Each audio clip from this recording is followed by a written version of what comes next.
Bien, muchachos, soy el profesor Peter Cuyán. Vamos a iniciar una nueva línea del curso de educación cívica, ¿no? Un nuevo módulo que se conoce como la teoría y la estructura del Estado, ¿ya? Cuando uno habla sobre la formación y la estructura del Estado, debe tomar en cuenta algunos conceptos preliminares, ¿no? Primero, que el derecho constitucional es la base para estudiar al Estado. Segundo, que el derecho constitucional, como su nombre lo indica, está basado en lo que indica la Carta Magna, la Constitución. Acuérdate que es la Carta Magna, la magnífica, la más importante que tiene el Estado. Segundo, vamos a definir también cuáles son los parámetros en los que el Estado tiene que intervenir, porque recordemos que dentro de las funciones públicas, las funciones estatales y las obligaciones que tiene el Estado, vamos a encontrar primero que debe promover el respeto a los derechos humanos. O sea, en primer lugar, un Estado que no respeta los derechos humanos es un Estado, digamos, anárquico, es un Estado dictatorial, ¿no es cierto? Es un Estado que viola los principios básicos de la libertad, ¿no? Además, el Estado también tiene que promover la seguridad de los ciudadanos, o sea, protegerlos de las amenazas contra su seguridad. Tercero, el Estado tiene que defender la soberanía nacional, ¿no? O sea, para eso tiene pues a las Fuerzas Armadas, y para la seguridad ciudadana a la Policía Nacional, ¿no es cierto? Y además el Estado tiene que promover el bienestar general, o sea, promover el desarrollo, promover la evolución de la situación del progreso humano, digamos, ¿no? Entonces, en esa idea, el Estado, ¿qué viene a hacer? Decimos, ¿no? Es la sociedad, o sea, la nación, ¿no? Es la sociedad natural de personas. Por eso decimos que la nación es el núcleo demográfico del Estado. Es la sociedad natural de personas, tanto jurídica y políticamente organizada. Ojo a estas dos palabras, jurídicamente organizada, o sea, bajo un sistema legal, bajo un sistema de normas. Políticamente organizada, bajo un régimen gubernamental. Gobierno y leyes configuran, ¿no es cierto?, la organización del Estado. Perfecto. Bajo un territorio propio. Debemos tener un imperio geográfico, ¿verdad?, para poder ser soberanos. Y además, obviamente, independiente, o sea, no acepta que otros países, ¿no?, nos obliguen a tomar una decisión. Y además, soberano. Soberano en el sentido que el Estado tiene, pues, la capacidad de gobernarse por sí mismo, ¿no? Tiene la autoridad para poder mandar y ser obedecido. Y con una misma autoridad o imperio, ¿no? Eso sería entonces la concepción del Estado. Ahora, evidentemente, cuando uno menciona el concepto estatal, debe mencionar cuáles son sus elementos, ¿no? Vamos a definir cada uno de ellos para luego entrar a polemizar, ¿ya? Primero, la nación, porque la nación es el pueblo que se debe organizar políticamente, ¿no? Y ahí podríamos plantear algunas, más que anécdotas, algunas situaciones que son reales, al menos en el Perú. Jorge Basadre, el gran historiador peruano, señalaba que el Perú no es una nación, ¿no? Que en el Perú hay múltiples naciones, ¿no? Somos un país plurinacional, ¿no? O sea, definir una nación en el Perú no es tan igual que definirla, por ejemplo, en países como Alemania. Si tú vas a Alemania, vas a encontrar que el estereotipo de un alemán, ¿no? Su etnia, su cultura, su raza, sus denominaciones lingüísticas son casi las mismas. O sea, vas a encontrar una nación cohesionada. Pero imagínate en un país como el Perú, ¿no?, donde existen pues cerca de 40 dialectos, ¿no? Existen incluso algunos dialectos que solamente lo mencionan o lo hablan 5 o 6 personas, pues vas a tener una diferencia muy grande, ¿no? Si tenemos un país donde hay casi 5 millones que son quechua hablantes y casi 1 millón que son aymara hablantes, entonces vamos a tener que el Perú no es una nación unificada, ¿no? Vamos a tener una diversidad de naciones en el mismo Estado, ¿no? Por eso decimos que, ojo a esto, 3 principios. Primero, puede haber nación sin Estado. O sea, puede haber un pueblo que no tenga gobierno, un pueblo que no tenga normas, un pueblo que no sea soberano, un pueblo que sea colonia, ¿no? Puede haber. El Perú es una nación que en la época, por ejemplo, cuando éramos pues un imperio, ¿no? Éramos el imperio incaico, caímos bajo la invasión española, ¿no? Y a pesar de que caímos bajo la invasión española, no dejamos de ser nación. Manteníamos, ¿no?, la misma tradición histórica, manteníamos el mismo sistema de trabajo, manteníamos hasta la adoración al mismo Dios. Eso significaba, pues, evidentemente, pues, una concepción muy desigual de la nación. Puede haber nación sin Estado, pero no puede haber Estado sin nación, ¿ya? O sea, para que exista Estado, tiene que haber nación. Por lo tanto, un Estado sin nación es imposible, pero sí puede haber nación sin Estado.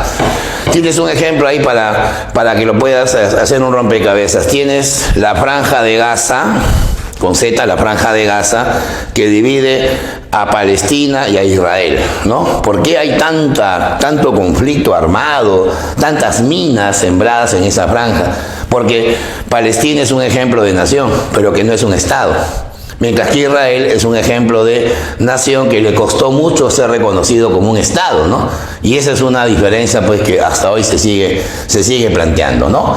A ver, segundo principio dice, puede haber una sola nación, lo cual es bien complicado, que tenga varios estados, ¿no? Hay situaciones en que los estados son federales, ¿no? O sea, que existen estados independientes, pero en una misma, digamos, unificación nacional, en una misma, digamos, estructura imperial de gobierno, ¿no? Entonces, vamos a encontrar que hay una sola nación con varios estados.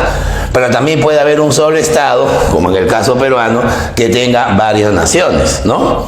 Hay nación Machihuenga, hay nación Aguayjún, hay nación Chipibo-Conibo, ¿no? Hay nación Bora, ¿no? Hay nación, por ejemplo, Limeña, hay nación Piurana. Entonces vamos a encontrar, pues, hay nación Aymara, hay nación, o sea, vamos a encontrar una diversidad de etnias, de culturas, de, evidentemente, desarrollos humanos muy distintos, ¿verdad? Varias naciones en un solo estado. Bueno, ahora viene el segundo elemento del Estado, se llama el territorio. Ya, ¿qué viene a ser el territorio? Viene a ser la base geográfica donde hay un jus imperium. A estudiar lo que es eso. Jus imperium significa el derecho que tiene el Estado para ser soberano. Jus, derecho, imperium viene de imperio, o sea, territorio. De tal manera que ese territorio va a comprender 4 elementos. Va a estar primero el suelo, ya, el suelo, o sea, el relieve terrestre, ¿está bien? La capa geológica. Luego viene el subsuelo, o sea, el relieve fósil que tiene un Estado, ¿no es cierto? Luego viene el espacio aéreo que lo cubre, así dice la Constitución, conocido también como el cielo de Quiñones. Bueno, se entiende por el héroe nacional José Abelardo Quiñones, que se inmoló en el espacio aéreo de la frontera norte con Ecuador en 1941, ¿no? De ahí viene el nombre cielo de Quiñones, se le rinde homenaje. Máximo héroe de la aviación, de la Fuerza Aérea Peruana, ¿no? Y luego viene el espacio marítimo, ¿no? La franja de las 200 millas desde el Zócalo continental, que también se conoce como el Mar de Grau. Bueno, explicar por qué es el Mar de Grau creo que ya es una redundancia. Así que un Estado que no tenga territorio, evidentemente es imposible, ¿verdad? Tiene que haber un territorio propio, un territorio soberano, si no, el Estado no puede ser, evidentemente, gobernado de manera independiente. Ahora, el tercer elemento que va a conformar el Estado se llaman las normas jurídicas, ¿no? ¿Qué vienen a ser las normas jurídicas? Representan el cuerpo ordenado de las leyes, ¿no es cierto?, de las normas que aprueba el Congreso, de los decretos, ya sean legislativos, decretos supremos, decretos de urgencia, de los tratados internacionales, de los convenios internacionales, de las resoluciones supremas, las resoluciones ministeriales, las resoluciones directorales, las ordenanzas municipales, las normas de gobierno regional, ¿no? De los códigos penal, civil, laboral, tributario. O sea, imagínate el conjunto de normas, ¿no?, que hacen que el Estado inclusive tenga una publicación oficial. Siempre se habla, ¿no?, el diario oficial El Peruano. ¿Por qué es el diario oficial? Porque es el diario donde se publican las normas jurídicas que regulan al Estado. Por eso que las normas jurídicas van a tener un basamento, van a tener una estructura que está obviamente determinada por el Poder Legislativo, o sea, en este caso por el Congreso, ¿no? El Congreso pone la base para definir cuáles son las leyes que el Perú necesita, ¿no? Pero también el Congreso controla políticamente al gobierno. Entonces ahí de por medio se va a encontrar pues un equilibrio de poderes, ¿no? Eso es lo que, digamos, viene a representar la norma jurídica, ¿no? Y en cuarto lugar viene la soberanía, ¿ya? La soberanía viene a ser la capacidad que tiene el Estado para mandar y ser obedecido, o sea, lo que comúnmente llamamos el poder, ¿no? La autoridad, para mandar y ser obedecido. Y eso evidentemente tiene dos titulares. Hay un titular real, que es el pueblo, porque el pueblo es el que elige a los gobiernos, ¿no? Cada 5 años en el Perú elegimos un nuevo gobierno. Y también hay un titular abstracto, ¿no? O sea, hay una forma abstracta de soberanía que la tiene el gobierno, porque los gobiernos solo duran 5 años. Por lo tanto, el gobernante que hoy termina su periodo, ¿no? Su periodo de poder, evidentemente mañana es un ciudadano más, ¿no? Que va a tener que elegir, ¿no? Y posteriormente, más adelante, después de 5 años, podrá ser elegido nuevamente. Así que el poder es efímero, en cambio la soberanía real es permanente, ¿no?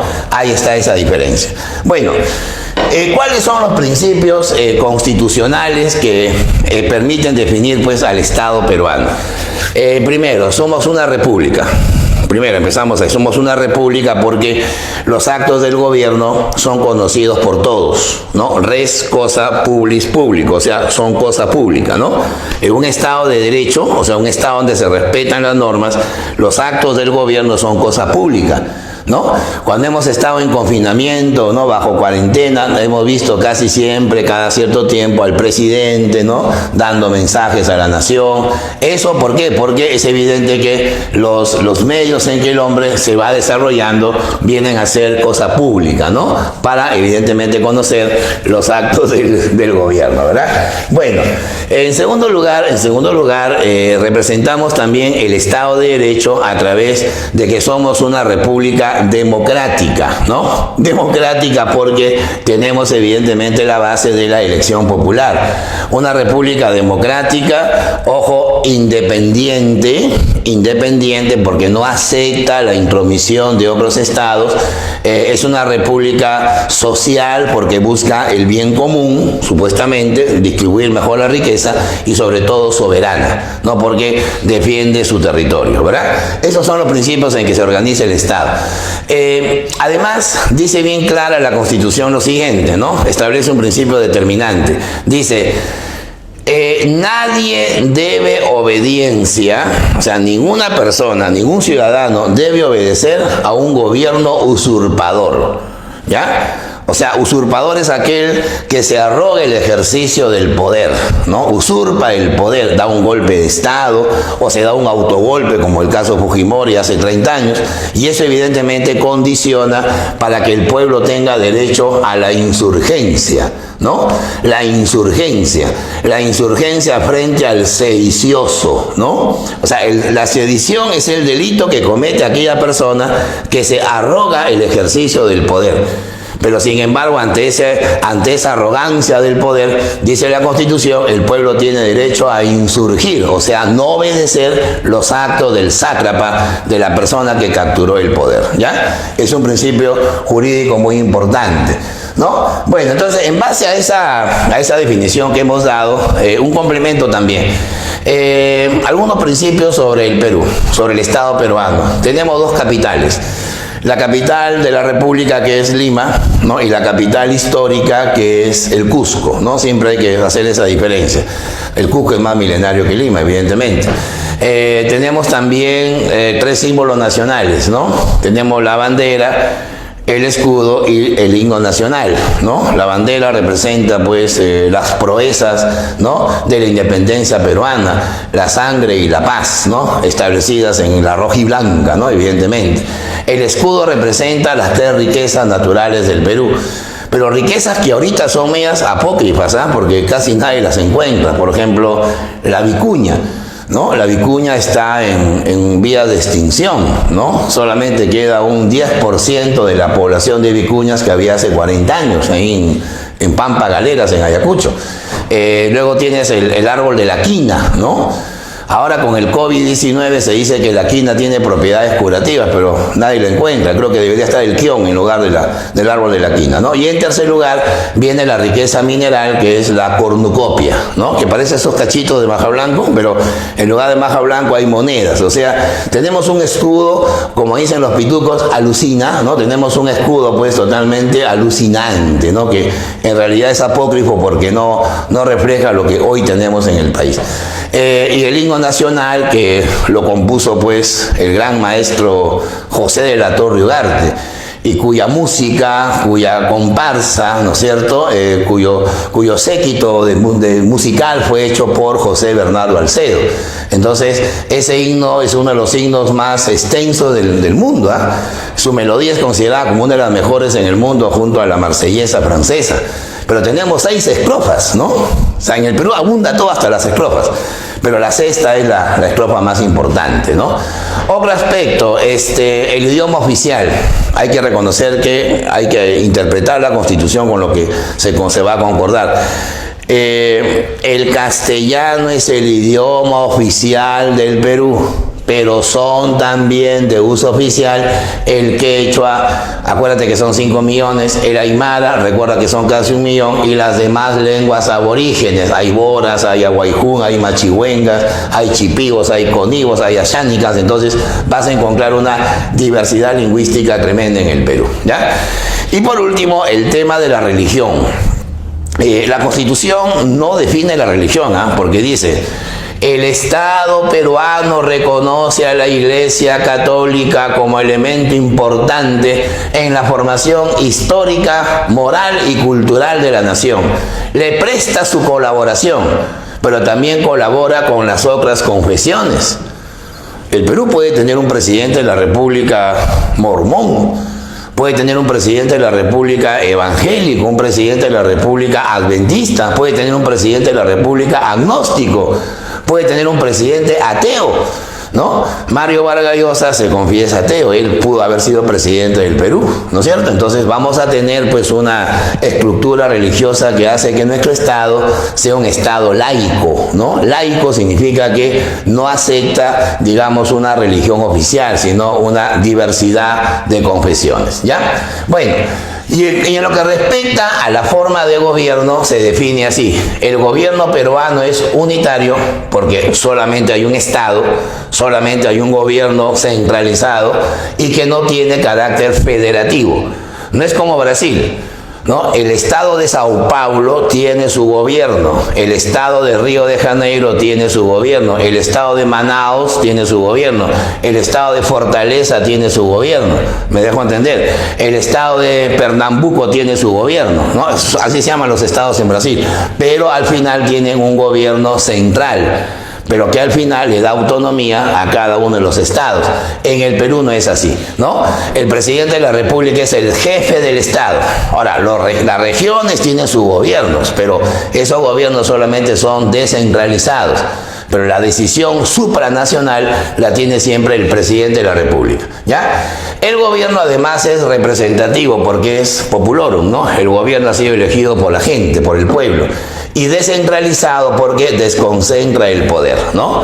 Y acá viene el famoso principio de Nicolás Maquiavelo, que luego Montesquieu lo va a consolidar. Dice así: el Estado se organiza bajo el principio de la separación de poderes. O sea, un Estado tiene que legislar, tiene que gobernarse y tiene que hacer justicia, ¿no? 3 principios que hacen que tengamos poder legislativo, poder ejecutivo y poder judicial. Principio de la separación de poderes. Bueno, y muchachos, para complementar la teoría del Estado, vamos a mencionar uno de los principios jurídicos más importantes con relación al Estado, que se llama la nacionalidad, ¿ya? Vamos a ver cómo la definimos. Mire, la nacionalidad viene a ser el vínculo jurídico y político, ojo, vínculo jurídico y político, o sea, legal, y también vamos a llamar territorial, que une a la persona con el Estado y por el cual tú te consideras parte de esa figura, de esa familia estatal y no se te va a considerar como extranjero. Nosotros como peruanos tenemos derechos y obligaciones con el Estado peruano, que van a ser diferentes a nuestros derechos y obligaciones con otros estados, porque para otros estados somos extranjeros. ¿Me dejo entender? Y aquel que no es peruano en nuestro territorio lo consideramos extranjero, va a tener derechos y obligaciones diferentes. Ese vínculo se llama nacionalidad. Bueno, está basado en los siguientes principios. Primero, nadie puede ser despojado de su nacionalidad. O sea, no pueden haber apátridas, no pueden haber apólidas, no pueden haber, como dicen en Francia, los eimatlos, ¿no? O sea, las personas a quienes se les quita su nacionalidad. ¿Está bien? Eso solamente lo pueden hacer los sátrapas, los dictadores, ¿no? Y la nacionalidad solo se pierde cuando tú renuncias a ella. O sea, no te la pueden quitar, pero sí puedes renunciar a ella, ¿no? No te la pueden robar, pero sí tú puedes perderla cuando renuncias a tu nacionalidad. Eso se puede dar, ¿eh? Por ejemplo, si yo me fuese, pues, no sé, a un país, a ver, a Rusia, y me quiero nacionalizar ruso, necesariamente voy a tener que renunciar a la nacionalidad peruana, porque no se aceptan peruanos rusos, no hay la doble nacionalidad en nuestro país. Aunque la excepción se da para los españoles y latinoamericanos de origen. O sea, un español de origen o un latinoamericano de origen que viene a nuestro país y se naturaliza peruano, no tiene la obligación de renunciar a su nacionalidad española o latina. ¿Está bien? Y viceversa, ¿no? El peruano que se va a España o a algún país de América Latina no tiene por qué renunciar, ¿no es cierto?, a la nacionalidad peruana. Vargas Llosa, Mario Vargas Llosa tiene la doble nacionalidad, se nacionalizó español. Si no recuerdo mal, fue el año 92, por ahí, cuando se fue decepcionado de que había perdido en el Perú las elecciones. Y Mario Vargas Llosa es un ciudadano español, tiene doble DNI, el DNI peruano y el español. Y al tener doble nacionalidad, también tiene doble ciudadanía, ¿no? Hay una señora que trabaja en México, Laura Bozzo. Ella se ha nacionalizado mexicana, pero no ha perdido su nacionalidad peruana. ¿Te das cuenta? Porque evidentemente son países con los cuales tenemos pues una relación histórica, una relación de integración, una relación diplomática muy coherente. No todos los países, por si acaso. Bueno, para ser peruano hay tres formas, ¿ya? Primero, por nacimiento, por opción y por naturalización, ¿ya? Vamos a ver las diferencias. Tú eres peruano por nacimiento por dos derechos que son excluyentes. El derecho de suelo, llamado en latín el jus solis, ¿no? Y el derecho de sangre, llamado en latín el jus sanguinus, ¿no? Bueno, el derecho de suelo se aplica a los que han nacido en el territorio nacional. Todo aquel que ha nacido en esta indómita tierra del sol, ¿no?, se llama peruano por derecho de suelo. En cambio, el que ha nacido en el exterior, pero es un hijo de padre o madre peruanos o de ambos peruanos, también se considera peruano, pero por derecho de sangre. O sea, si yo, por ejemplo, me voy a vivir a Francia y allá conozco a una dama de ese país, ¿no?, y tengo un hijo con ella, mi hijo es peruano también, pero por sangre, en este caso por mi gran culpa, ¿no?, evidentemente. Y tengo derecho a inscribirlo hasta los 18 años, ¿ya?, para que sea peruano por derecho de sangre. Pero no puedes tener ambos a la vez, porque nadie puede nacer pues una pierna en el Perú y otra pierna en otro país, ¿no es cierto? Tienes que tener o derecho de suelo o derecho de sangre, ¿ya? En la selección hay un jugador, Cristian Benavente. Él es peruano por derecho de sangre, pero Yotun, por ejemplo, es peruano por derecho de suelo. Ambos son peruanos de nacimiento, así es la idea. Presidentes que hemos tenido de apellidos no tan peruanos, Fujimori, Kuczynski, ¿no?, son peruanos por nacimiento, porque si bien es cierto son hijos de inmigrantes extranjeros, japoneses, polacos, alemanes, pero nacieron en el Perú. Esa es la diferencia, ¿ya? Luego viene la nacionalidad por opción, ¿ya? Se aplica al cónyuge extranjero, me dejo entender, que está casado y reside en el Perú, su matrimonio, por 2 años, ¿ya? Si está casado un extranjero con un peruano o peruana y vive 2 años consecutivos, inmediatamente asume la nacionalidad por opción, ¿ya? Y luego viene la nacionalidad por naturalización, ¿ya? Se aplica al extranjero mayor de edad, adulto, que reside 2 años consecutivos en nuestro país y va a renunciar a su nacionalidad anterior, para evitar que tenga la doble nacionalidad.